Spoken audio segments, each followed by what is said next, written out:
The ship wasn't crashing. It was dying. It groaned through the atmosphere of the nameless blue-green planet, its hull shedding molten tears of alien, alloy that streaked the twilight, sky like falling stars.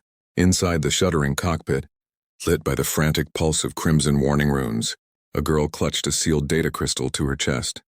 Her skin, a soft shimmering silver blue, was slick with iridescent coolant leaking from a ruptured conduit above. Her eyes, large and luminous with pupils like swirling nebulae, were fixed not on the failing controls, but on the viewport where the forest below rushed up to meet her. This was not how it was supposed to end. Not here. Not alone. The last words of her protector, Kalen, echoed in her mind, a desperate overlay to the scream of tearing metal. Find the signal, Lyra, trust it. Hide the truth in your light. A proximity alarm shrieked. The world outside tilted violently. The last thing Lyra saw before the impact was a single, towering tree, its branches like open arms, before darkness swallowed her whole with a sound that shook the earth. Silence. Then a whisper of rain on hot metal, the smell of ozone and crushed foliage, and pain, a deep, throbbing ache in her side where the restraint harness had bitten. Lyra stirred, a faint musical chime of distress escaping her lips. She was alive. The ship was dead, and the artifact. She uncurled her fingers. The data crystal, cool and humming with a gentle internal light, was intact. But she wasn't alone. Through the cracked viewport, blurred by rain and her own pain, she saw figures approaching.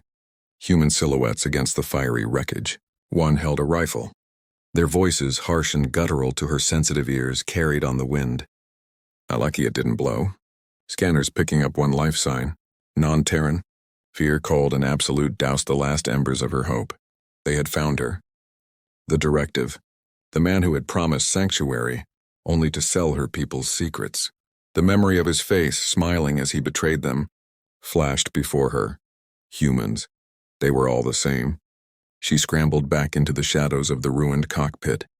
Her heart light, a soft bioluminescent glow at her sternum, pulsing and terrified. Rhythmic bursts. The footsteps grew closer. Before we continue, subscribe now so you don't miss more incredible stories like this one. Oh, and tell us in the comments where you are watching this video from. We always read every message. The man with the rifle wasn't a soldier. He was Elias Vance, and he was miles from where he wanted to be. The crash had rattled the windows of his isolated prefab cabin, a lonely outpost on the frontier world of Viridian III. This planet, a recent addition to the Human Colonial Administration's catalog, was a place of breathtaking beauty and profound loneliness. Verdant, rain-swept forests of giant, phosphorescent ferns stretched to mist-shrouded mountains. The sky was forever patrolled by flocks of leathery-winged skyprays, their cries echoing like lost souls. Elias had come here to disappear. The grief he carried was a heavier burden than any survival pack. 5 years since the accident on the mining orbital, 5 years since he'd heard his daughter's laugh. The holograph of her, a freckled, grinning 8-year-old named Lily, was the only thing that kept the cabin's silence from becoming absolute. He'd left his engineering job, his friends, everything, for the quiet brutality of frontier life. He communicated only for supply drops. His purpose was simple, to endure. The crash was an interruption in his gray, relentless peace. His scanner, a relic from his engineering days, had lit up with the energy signature before the sonic boom even hit. Part of him wanted to ignore it. Trouble. But the old instincts, the ones that said people might be hurt, won out. He grabbed his rifle, not for attack, but for the predators that lurked in the twilight forests, and ran toward the column of smoke. Now peering into the cracked hull of the sleek, organic-looking vessel, he saw the glint of silver blue, a shape huddled in the wreckage. "Hello?" he called, his voice rough from disuse. "Can you hear me?" "Are you injured?" No answer but the hiss of rain on hot metal. He slung his rifle over his shoulder and climbed in, his boots crunching on strange, glass-like debris. The interior was like nothing he'd ever seen. Controls shaped like flowing water, surfaces that seemed to breathe. And in the pilot's cradle, curled into a ball, was a girl.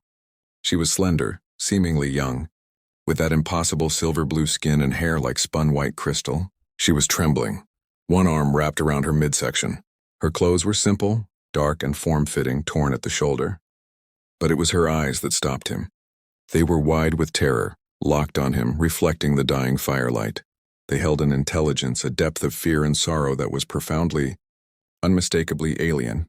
"It's okay," Elias said, slowly kneeling, keeping his distance. He showed his empty hands. "I'm not going to hurt you.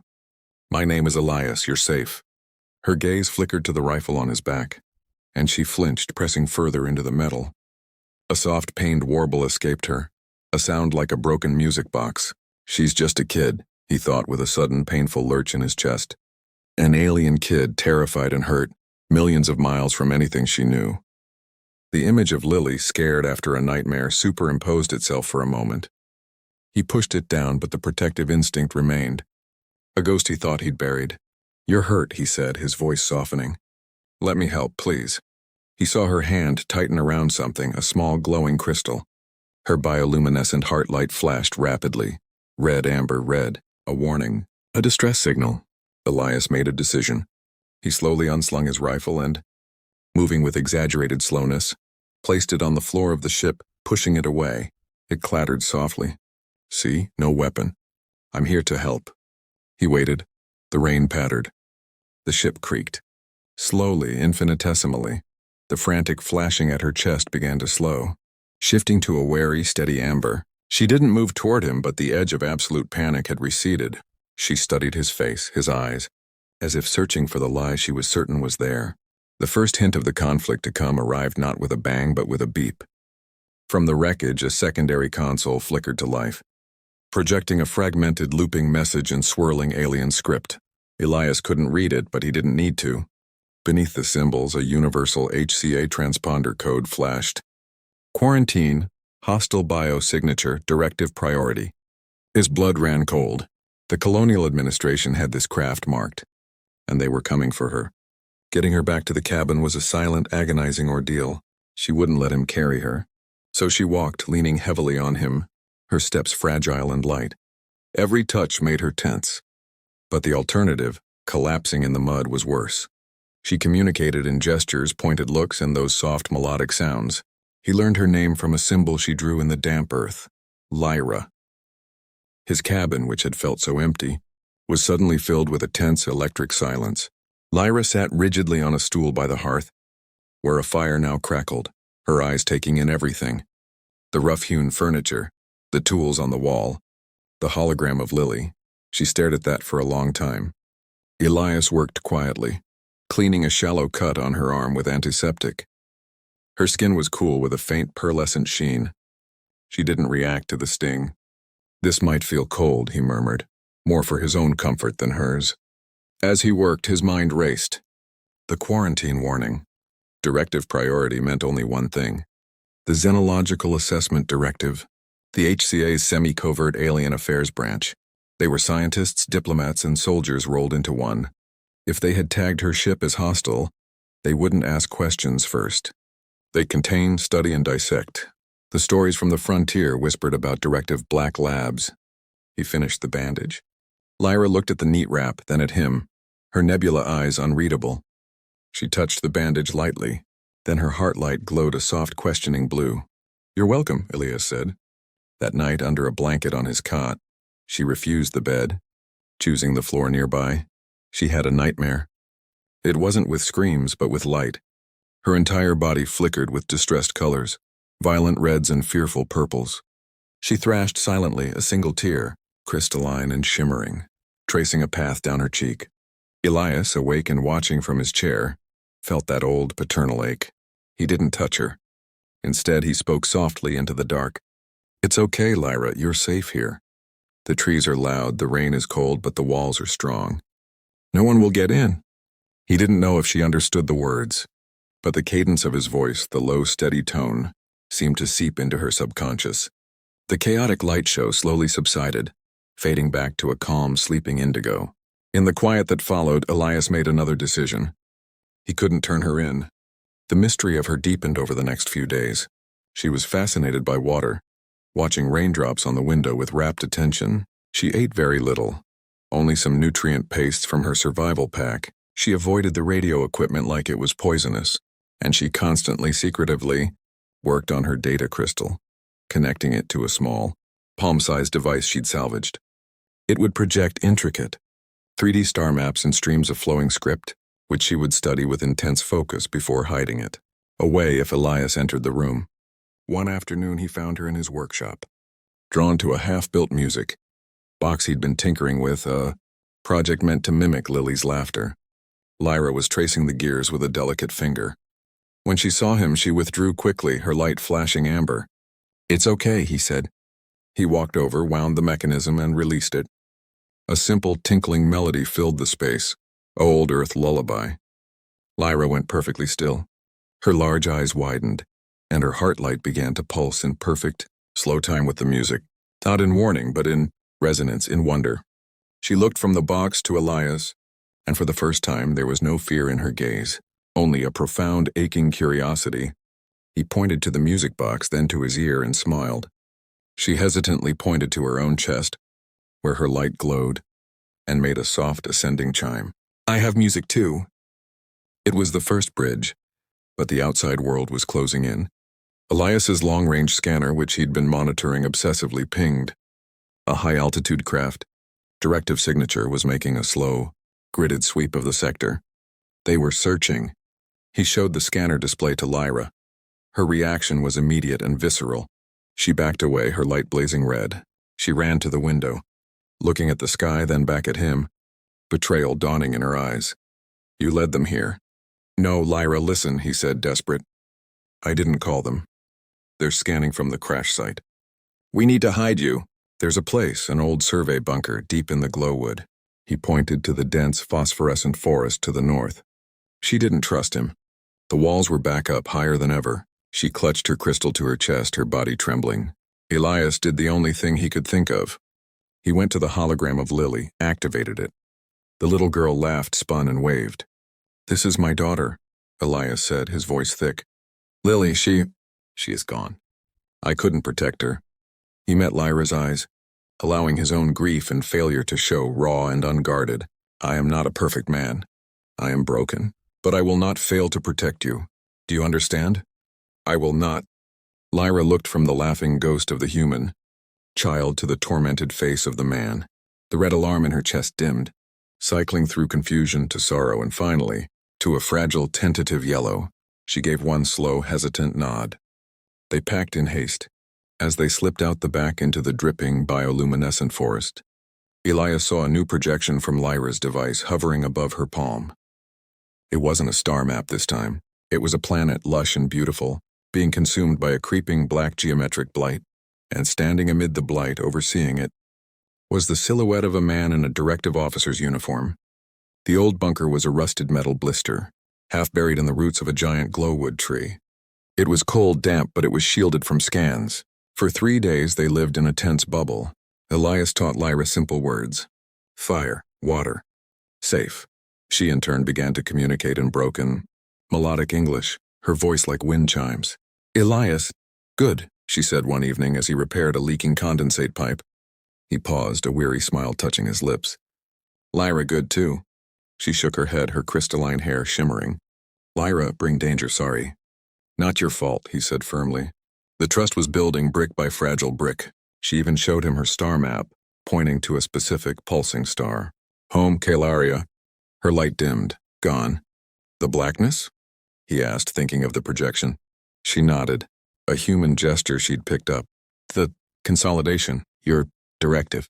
They make treaty, share technology, for peace." Her voice dropped to a whisper. "The man, Armin Torval," he smiled. "He take our key, the Lumini key." She touched her data crystal. "It is memory, history, soul of world," he said, "for safekeeping." Then she made an explosive motion with her hands accompanied by a sad, discordant chime. "He use key. Open world to sickness. To eat it, my people. Scattered I run. With key." Elias felt a sickness of his own. Betrayal on a planetary scale, genocide masked as diplomacy, and the HCA's directive was behind it. He thought of the quarantine warning. They weren't trying to contain a bio-threat from her. They were trying to contain the witness and the evidence she carried. On the 4th night, the trap was sprung, not by the directive, but by Elias's own past. A voice crackled over his secured personal comm, a channel he thought was dead. Elias Vance, do you read?" "It's Mara." His ex-wife's voice was a bolt from the blue. Lyra looked up, alert. Mara, how did you? The directive contacted me, Elias. They're at my door. They say you're harboring a high-risk extraterrestrial, a bioweapon. They showed me pictures of strange growths, mutations. Mara's voice was strained, terrified. They say it's already affecting you, making you irrational. They say if you turn it over, you won't be charged. They just want to contain the infection. Elias's mind reeled. The lies were brilliant, hideous. They'd gone to his family. Mara, listen to me. It's not true. She's a girl, a survivor. The directive, they're the ones who... Elias, please. Mara sobbed. Think of Lily's memory.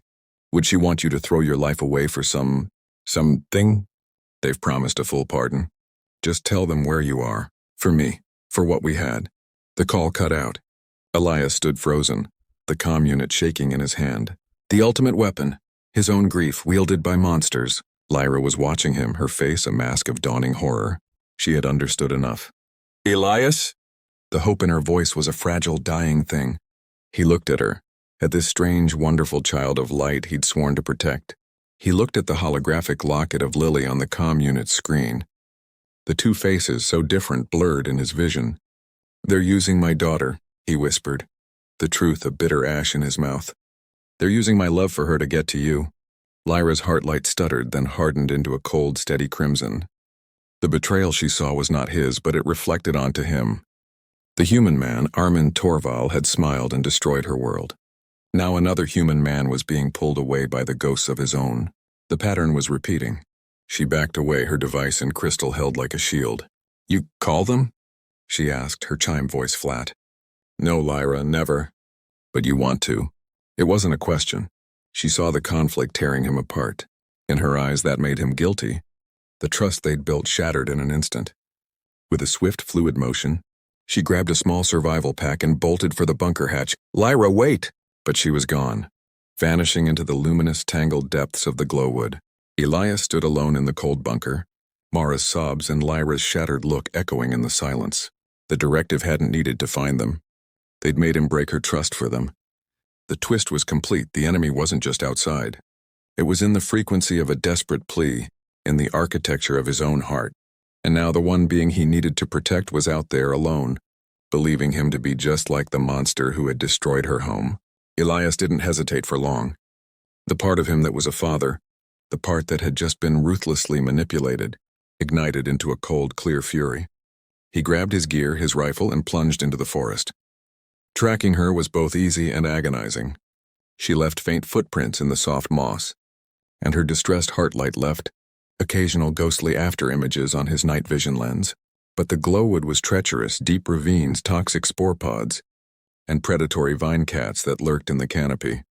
Every minute she was alone was a minute she was in mortal danger.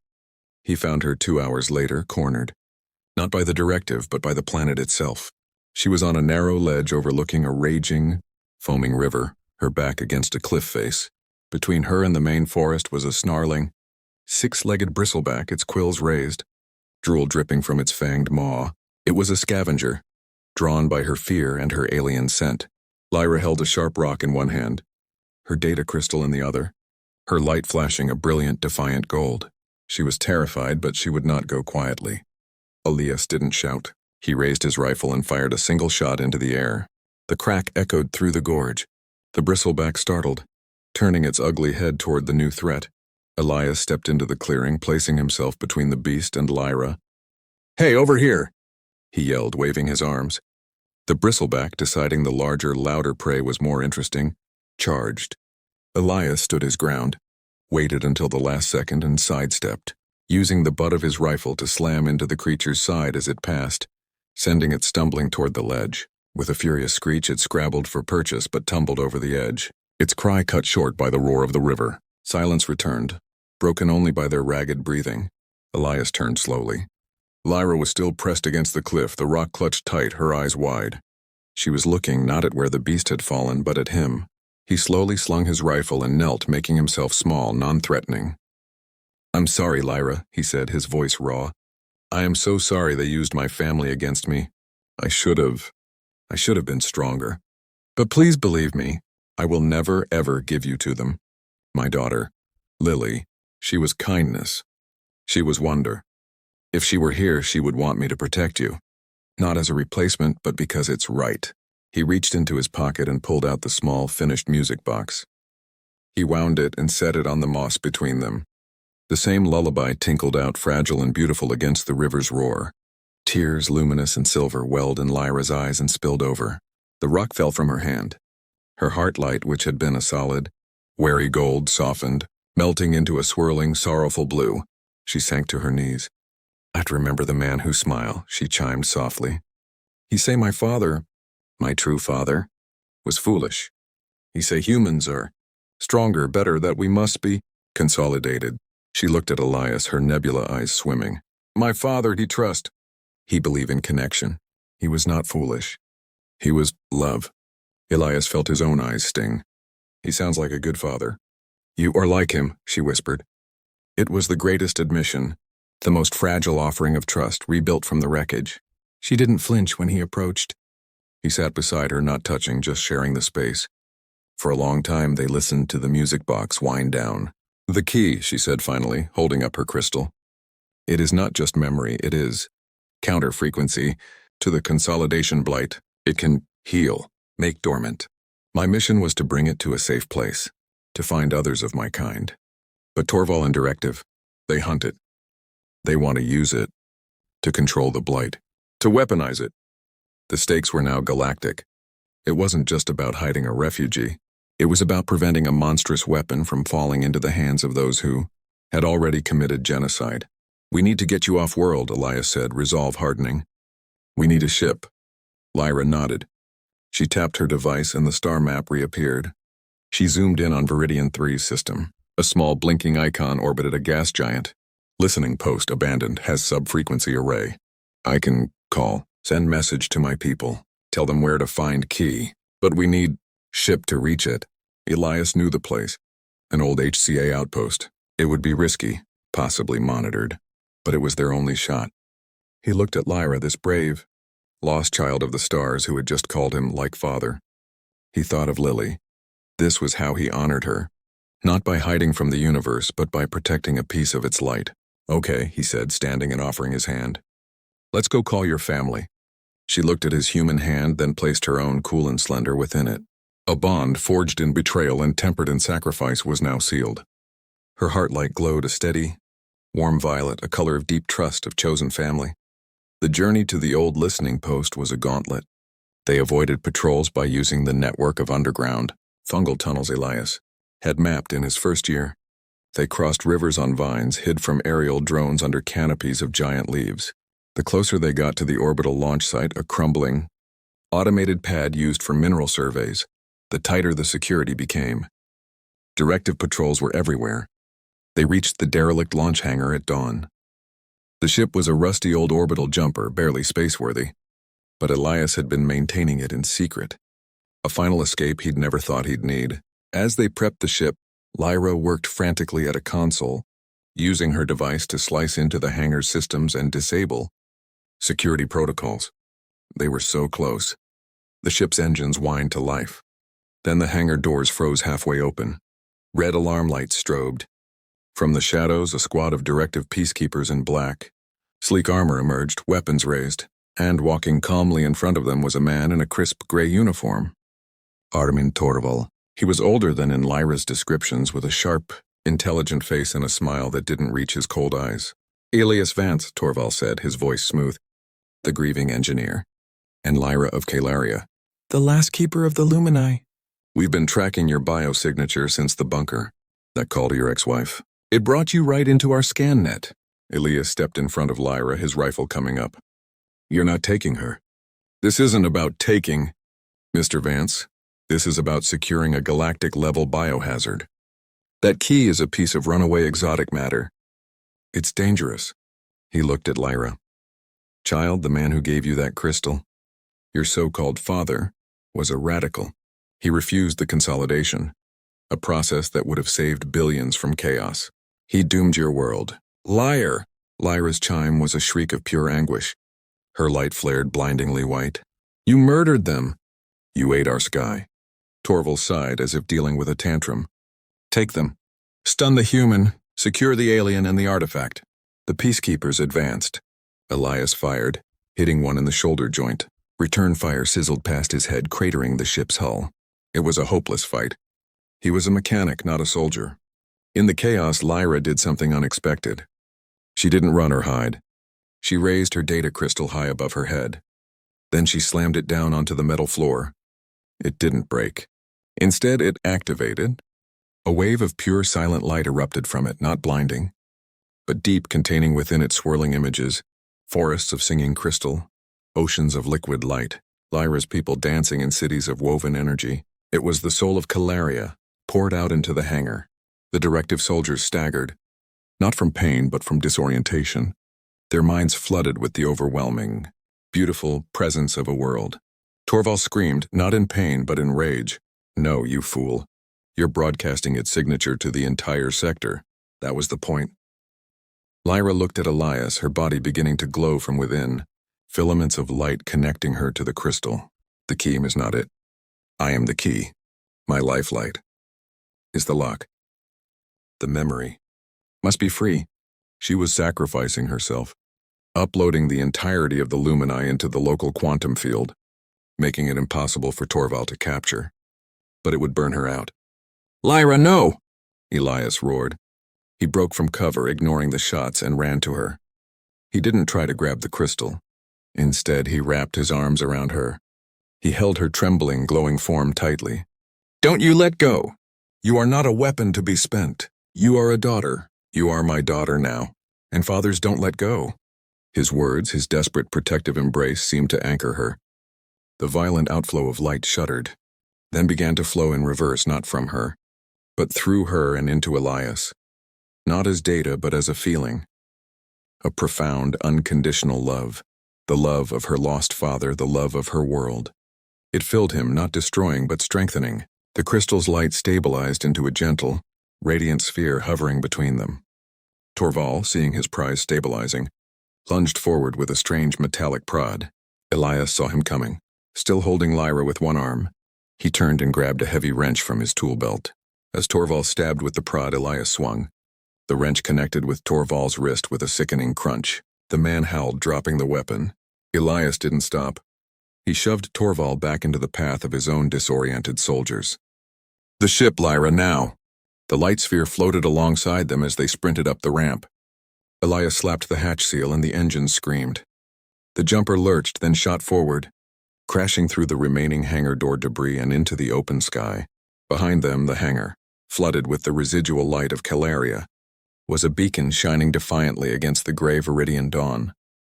The old jumper wasn't fast, but it was sturdy. They reached the abandoned listening post, a silent, spinning wheel against the star-dusted velvet of space. Using the post's powerful array with the luminous sphere acting as an amplifier, Lyra sent her message.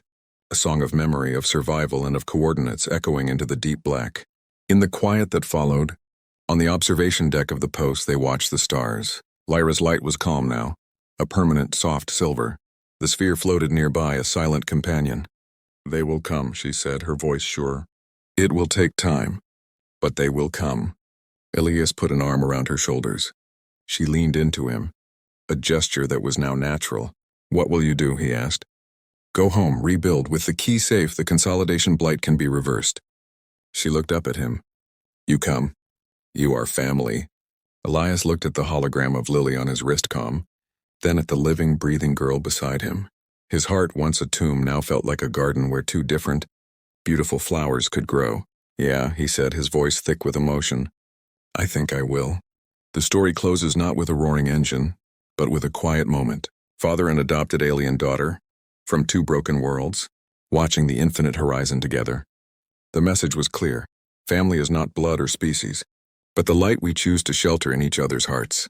But on the edge of the scanner screen, as they turned to leave the deck, a new signal flickered. Incoming, fast, not a Calarian ship. Its signature was unknown, but its trajectory was precise, heading directly for the listening post. It was neither human directive nor Lyra's people. It was a third player, drawn by the powerful galactic broadcast of the Lumini. Lyra's heartlight pulsed once, a curious, cautious blue.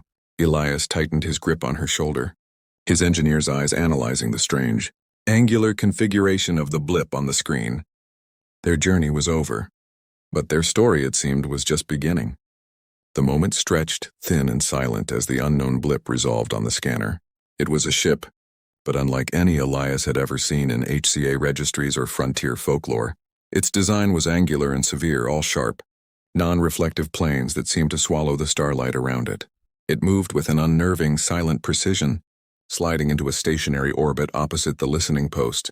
No hail, no transponder signal, just a silent obsidian monolith against the stars. Lyra's melodic breath hitched. The frequency. It called more than my people. Elias's mind, still humming with the residual echo of Kalaria's love, shifted into a cold tactical gear. This wasn't a rescue. This was an interception. Can you tell if they're hostile? Before she could answer, their console lit up. Not with a communication, but with a data stream, a rapid, complex burst of mathematical concepts, geometric proofs, and stark, emotionless schematics of biological life forms, including a perfect rendering of a Kalarian. It was less a language and more a diagnostic. They are assessing, Lyra whispered, her nebula eyes wide as she absorbed the stream. They see life as data patterns, systems to be understood, or cataloged.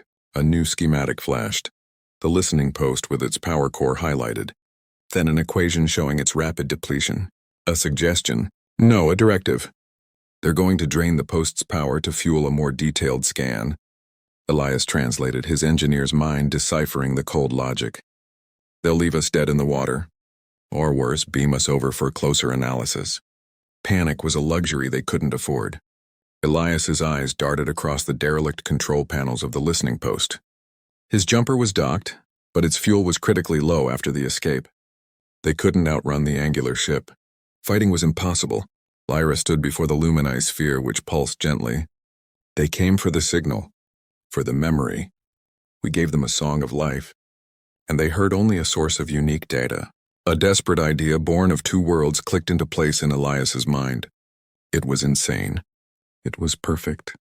We give them data, he said, turning to her, but not the memory. We give them a reflection. Lyra looked puzzled, then her heart light brightened in understanding. A loop, a mirror. Elias pointed to the post's old long-range sensor array. This thing can map asteroids in minute detail. It creates a scan by sending out a signal and interpreting the return, right? He then pointed to the luminized sphere. That is the most complex, beautiful data signature in this sector. What if we use the array not to scan out, but to scan it? To create an active, living model of its energy pattern, and then feed that model back into the sphere? A feedback loop, Lyra chimed, her fingers flying over the console, calling up the array's schematics. The sphere emits its signature. The array reads it and projects the model.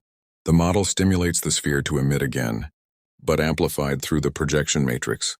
It would create an escalating standing wave of information. To an outside scanner, it would look like the data source is growing, becoming infinite. Uncontainable, Elias finished, a grim smile on his face. They want to catalog a unique phenomenon. Let's give them a phenomenon that breaks their catalog. They worked in frantic harmony. Elias jury-rigged the sensor array. Rewiring its transmission leads to point inward. At the sphere, Lyra held aloft in the center of the operations room.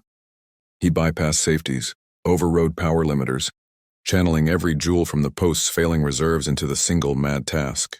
Lyra interfaced directly with the luminae, her own biolight flickering as she gently asked it to open, not to broadcast its memory, but to resonate, to vibrate. The angular ship initiated its power drain. Lights on the post flickered and died. Emergency battery-powered strips cast long, anxious shadows. A low hum filled the room as the array powered up, its dishes turning unnaturally inward. Now, Lyra! She closed her eyes. The sphere erupted not in a wave of memory, but in a pure, foundational tone, the base frequency of Kalaria itself. The array seized it, and a web of coherent light, a perfect shimmering replica of the sphere's energy signature, bloomed around it. The moment the light web touched the sphere, the tone deepened, amplified. The sphere brightened. The web grew more complex. Brightness increased. Tone deepened, again and again. An avalanche of coherent information began building in the room. It was not the emotional memory of a world. It was the raw, staggering fact of its existence. reflected back on itself, compounding exponentially. The air grew thick, charged. Console screens filled with recursive, fractal patterns then went white with overload. Outside, the angular ship's silent scan would be hitting this wall of cascading data. What would a logic-bound, cataloging intelligence make of a source that changed faster than it could be measured, that grew more complex with every nanosecond of observation? The post shuddered. Warning sirens, breathless on backup power, wheezed. A conduit above Elias burst, sprang sparks. The feedback loop was consuming the last of their power, straining the very structure around them. "It's working," Lyra cried, her voice strained as she held the now blazing sphere. "They are retasking. Their scan is shifting from analysis to containment of the energy bloom. They are moving to create a dampening field." That was the moment. While their attention was on containing the phantom explosion of data, they wouldn't be watching the tiny, powerless life signs. "Time to go," Elias yelled over the rising harmonic whine. He grabbed Lyra's free hand. She pulled the luminite sphere to her chest, and the second she broke contact with the focused array, the brilliant feedback loop collapsed with a soundless implosion of light. The room plunged into near darkness, the post utterly dead. They stumbled through the black corridors, guided only by the soft glow of Lyra and her sphere, back to the docking clamps. Their jumper was a dark, silent hulk. Elias prayed his slapdash repairs would hold. As they sealed the hatch, he engaged the emergency battery ignition. The console flickered. The engines coughed, then sputtered to life. Undocking, he muttered, punching the release. The clamps disengaged with a dying hydraulic sigh. The jumper floated free of the dead post. On the scanner, they saw it. The angular ship had deployed a network of emitters, pouring energy into containing the now vanished feedback loop. It was a sphere of shimmering distortion, a cage for a ghost. Elias didn't fire thrusters. He let the jumper drift, a piece of cold, inert debris on a gentle trajectory away from the post and the preoccupied alien vessel. He killed all non-essential systems. They sat in the cockpit's dim light, holding their breath, watching the scanner. Minutes ticked by. The angular ship, having determined the phenomenon was contained and stable, and finding nothing inside, its cage but empty space and residual energy, retracted its emitters. It hung there for a long, silent moment. Then, with the same eerie precision, it pivoted and slid away into the deeper black, vanishing as silently as it had arrived. Only when the scanner showed clear space for a full, light minute did Elias allow himself to exhale. He engaged the thrusters at minimal power, setting a course for a distant, neutral trading beacon on the fringes of known space. Lyra's light, which had been a tense, focused white, softened to a weary but peaceful violet. She looked at the luminite sphere, now dormant and safe in her hands, then at Elias. "You used their logic as a weapon, not to hurt but to hide." "I used an engineer's trick," he said, leaning back in the pilot's chair, the adrenaline crash leaving him drained. "Sometimes the best way to hide a tree is in a forest. We hid our single beautiful tree in a forest of mirrors." She floated over to him, placing a cool hand on his shoulder. "My people will find the signal I sent before the mirror. They will come to the coordinates. They will find the post and the story and its residual energy. They will know I lived, that the key is safe." She paused. "We must wait. At the beacon. It may be long." Elias looked at her, this child of light who had remade his world. He thought of the empty cabin on Viridian Thrur, of the ghost he'd been living with. That ghost was still there in his heart, a cherished portrait. But now there was a living, breathing future in the seat beside him. "I've got nothing but time, kid," he said, his voice rough with emotion. "And I can't think of a better way to spend it." One standard cycle later, Rimward Trade Beacon Gamma 7. The beacon was a chaotic, beautiful mess. A tumbling asteroid crusted with docking spires, habitat modules, and the patched-together ships of 100 species. Here at the edge of HCA influence, laws were flexible and questions were scarce. Elias had traded manual labor and his engineering, skills for a cramped berth on a hydroponics barge. It was warm, safe, and anonymous. Lyra, wearing a donated Enviro suit with a modified hood to hide her features, spent her days in their tiny quarters, studying navigational charts and communing with the Lumini sphere. The shared experience in the listening post had deepened their bond into something wordless and solid. They were a unit, a family. Elias was repairing a faulty oxygen recycler in the barge's main bay when he felt it. A change in the background hum of the beacon. A new arrival, not the raucous entry of a trader or the grim silence of a bounty hunter, but a gentle, almost musical distortion of the local energy fields. He dropped his tools and made his way to a viewport. Docked at the newest, cleanest spire was a ship. It was organic and elegant, grown rather than built, its hull like mother of pearl reflecting the nebula's glow. It pulsed with a soft, familiar light. "Kalarian?" His comlink chimed. It was Lyra, her voice a breathless, hopeful chime. "Elias, come home now." He ran. Through the grimy corridors, past startled traders and lounging mercenaries to their berth. The door was open. Inside, Lyra stood facing two visitors. They were tall, their silver-blue skin shimmering with the same inner light as Lyra's, though theirs pulsed in calm, mature rhythms. Their eyes, kind and ancient, held the same nebula depths. The male had markings like constellations across his temples. The female's crystalline hair flowed like a frozen waterfall. They radiated a profound, gentle sorrow and a dawning, incredulous joy. Lyra was speaking in their flowing, chime-like language, her hands moving rapidly. She held the lumini sphere out to them. The female reached out, her fingers trembling as they hovered just above the sphere's surface. A tear, a perfect liquid diamond, fell from her eye and floated in the 0G of the cabin. She then turned her gaze to Elias, who stood frozen in the doorway. She looked at him, this rough, tired human in grease-stained coveralls. She looked at the way Lyra instinctively took a half-step closer to him. She saw the hologram of Lily, still playing on a small loop on the wall. The Kalarian female bowed her head, a gesture of immense gravity and respect. When she spoke, her voice was translated by a small device on her wrist, the tone melodic and deeply grateful, guardian of the last. "Light, singer of the silent song, you sheltered our most precious star in the storm. Of your own sorrow, you have given the galaxy back its future." She straightened, her luminous eyes holding his. The song she sent, it spoke of a human father. We did not understand. Now we do. "You are welcome in the courts of Kalaria, Elias Vance. You are family." Lyra turned to him, her heart light blazing a triumphant, joyful gold. "I told them," she said simply. Elias could only nod, a lump in his throat too large for words. The journey was over. The wait was ended. Later, as they prepared to transfer to the beautiful Pearl ship, Elias took one last look around the cramped berth. He deactivated the hologram of Lily, saving the file to his most secure core. He didn't need the projection anymore. Her laughter was etched in his heart, a foundation upon which new love had been built. He would tell Lyra stories of her human sister. He would keep both his daughters alive.